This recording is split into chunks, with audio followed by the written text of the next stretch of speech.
আজকের এই রেসিপি আমাদের বাড়িতেই পোষা দেশি মুরগির লাল ঝোল। সঙ্গে থাকছে কিছু secret masala, tips and tricks, যেটা ফলো করলে কিন্তু তোমরাও বাড়িতে বানিয়ে ফেলতে পারবে এই রকম দুর্দান্ত স্বাদের দেশি মুরগির লাল ঝোল।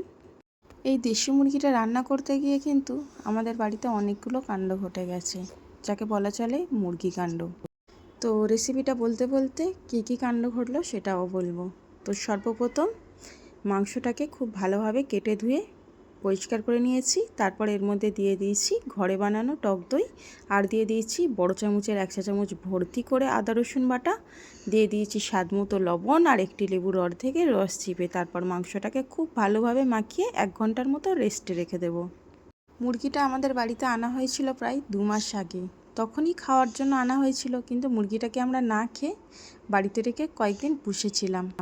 তো তারপর দেখুন এদিকে একটা প্যান নিয়ে নিয়েছি, তার মধ্যে দিয়ে দিয়েছি 1/2 চা চামচ মৌরি, 4টে শুকনো লঙ্কা, 1 চা চামচ গোটা ধনে, 4টে এলাচ, 4টে লবঙ্গ, 2টো দারচিনি স্টিক, 1 চা চামচ পরিমাণ গোটা জিরে, আর খুবই সামান্য পরিমাণ একটু জয়িত্রীর ফুল নিয়েছি। এগুলো হালকাকে ড্রাই রোস্ট করে নেব। আর হ্যাঁ, এই মশলাগুলো দিলেই কিন্তু মুরগির রান্নার স্বাদটা অনেকটাই চেঞ্জ হয়ে যাবে। তোমরা বাড়িতে অবশ্যই এইরকম করে মুরগি রান্নার আগে মশলাটা তৈরি করে নিয়ে তারপরেই করবে। তারপর প্যান গরম হয়ে গেলে দিয়ে দিয়েছি পরিমাণ মতো সরষের তেল, আর দিয়ে দিয়েছি 2টি বড় সাইজের পেঁয়াজ কুচিয়ে রাখা। এবং পেঁয়াজটাকে খুব বেশি ভেজে লাল করব না, হালকাভাবে ভেজে নেব, জাস্ট পিঙ্কিশ কালারটা চলে আসা পর্যন্ত। এবং তারপরে এর মধ্যে অ্যাড করে দেব ওই যে আগে থেকে মুরগিটাকে ম্যারিনেট করে রেখেছিলাম, তো সেই মুরগিটাকে দিয়ে দিলাম। দিয়ে খুব ভালোভাবে প্রায় 5 মিনিট মতো মুরগি মাংসটাকে খুব ভালোভাবে কষিয়ে নেব তেলের উপর।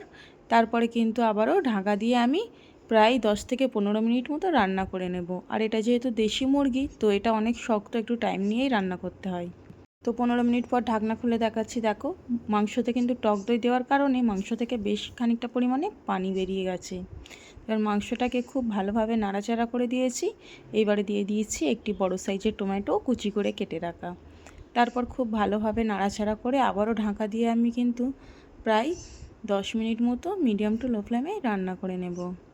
তো দেখো 10 মিনিট পর ঢাকা খুলে দিয়েছি, এখনও কিন্তু বেশ কিছুটা পরিমাণে পানি আছে। তো এই পর্যায়ে খুব ভালোভাবে আমি নাড়াচাড়া করে নিচ্ছি। ওই বলা চলে বেশ কিছুটা সময় নিয়ে কষিয়ে নেব।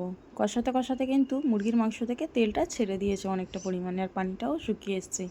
এই পর্যায়ে দিয়ে দিচ্ছি 1/2 চা চামচ পরিমাণ হলুদের গুঁড়ো, 1 চা চামচ পরিমাণ লাল লঙ্কার গুঁড়ো, যেটা আমি পানি দিয়ে গুলিয়ে রেখেছিলাম। তারপর আমি এখানে অ্যাড করে দিয়েছি ওই যে গোটা মশলাগুলো ড্রাই রোস্ট করে রেখেছিলাম, সেইগুলোকে গুঁড়ো করে সম্পূর্ণ গুঁড়োটা অ্যাড করে দিয়েছি। তারপর মাংসটাকে প্রায় অনেকটা সময় নিয়ে খুব ভালোভাবে আমি কষিয়ে নেব। আর দেখুন কষাতে কষাতে কিন্তু মাংসের কালারটাও পুরো চেঞ্জ হয়ে গেছে, আর মাংস থেকেও কিন্তু অনেকটা পরিমাণে তেল ছেড়ে দিয়েছে। যেহেতু মাংসটা আমি চামড়া সমেত রান্না করেছি, সেই জন্য তেলটা আরও বেশি বেরিয়েছে। তো আমি প্রায় অনেকটা সময় নিয়ে মাংসটাকে খুব ভালোভাবে কষিয়ে নিয়েছি। এইবার আমি মাংসের মধ্যে অ্যাড করে দেব ফুটন্ত গরম পানি। এখানে কিন্তু গরম পানি দেওয়ার কারণে মাংসের স্বাদ কিন্তু আরও দ্বিগুণ হয়ে যাবে। আর এখানে যদি ঠান্ডা পানি দেওয়া হতো, সেক্ষেত্রে কিন্তু মাংসের পুরো টেস্টটাই নষ্ট হয়ে যেত। এইবার আমি এখানে অ্যাড করে দিচ্ছি ভেজে রাখা আলুগুলোকে আমি আগে থেকেই নুন হলুদ মাখিয়ে একদম ভালোভাবে ভেজে রেখে দিয়েছি। আলুগুলোকে কিন্তু একদম সিদ্ধ করে ভাজিনি, জাস্ট আলুর কালারটা লাল হয়ে আসলেই ভেজে নামিয়ে নিয়েছি। তো আলুগুলো দিয়ে নাড়াচাড়া করে এবার ঢাকা দিয়ে প্রায় 15 থেকে 20 মিনিট পর্যন্ত আমি মিডিয়াম টু লো ফ্লেমে রান্না করে নিয়েছি। তো দেখুন ঢাকা খোলার পর কিন্তু আমি গ্যাসটা অফ করে দিয়েছি, আর রান্না কিন্তু আমার প্রায় শেষের দিকে।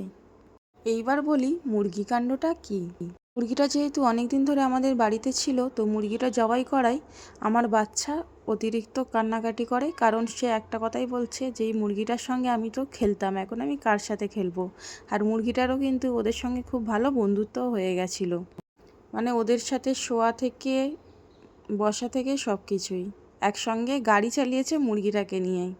কিন্তু বাধ্য হয়ে মুরগিটাকে জবাই করে দিতে হলো, কারণ হরিয়ানাতে থেকে মুরগি পোষা অনেকটা ডিফিকাল্ট, আর অনেক দিন হয়েও যাচ্ছিলো। আর মুরগিটার জন্য কিন্তু বাইরে কোথাও যেতেও পাচ্ছিলাম না, যার কারণে মুরগিটাকে জবাই করে দিতে হলো। তো আমার বাচ্চা তো এই মাংস খায়নি। আর এমনকি সে বলছে, মাম্মি আমি স্কুলে গিয়েও কিন্তু মুরগির জন্য অনেক কান্না করছিলাম, তুমি কিন্তু আমাকে আরেকটা নতুন মুরগি খুব তাড়াতাড়ি কিনে দেবেই। তো আমিও বললাম যে বাবা হ্যাঁ, তোমার পেপারটা হয়ে যাক, রেজাল্ট আউট হলেই একটা নতুন মুরগি বাড়িতে নিয়ে আসবো। আপাতত এইটুকু বলে সান্ত্বনা দিয়েছি। সে যাই হোক, রান্নাটা কেমন লাগলো অবশ্যই কমেন্ট করে জানাবেন। আর এইরকম নিত্য নতুন রেসিপি ভিডিও পেতে অবশ্যই আমাকে ফলো করে নেবেন। আর বাড়িতেই যখনই চিকেন রান্না করবেন, বিশেষ করে যখন দেশি মুরগি রান্না করবেন, তখন ঠিক এইভাবে সেম প্রসেসে একবার বানিয়ে দেখবেন কেমন লাগে। রান্নাটা কিন্তু দুর্দান্ত হয়েছিল। আশা করছি ভিডিওটা তোমাদের কাছে ভালো লেগেছে। ভালো লাগলে অবশ্যই একটি লাইক শেয়ার কমেন্ট করে পাশে থাকবেন। আজকের মতো এখানেই শেষ, দেখা হবে অন্য কোনো ভিডিওতে।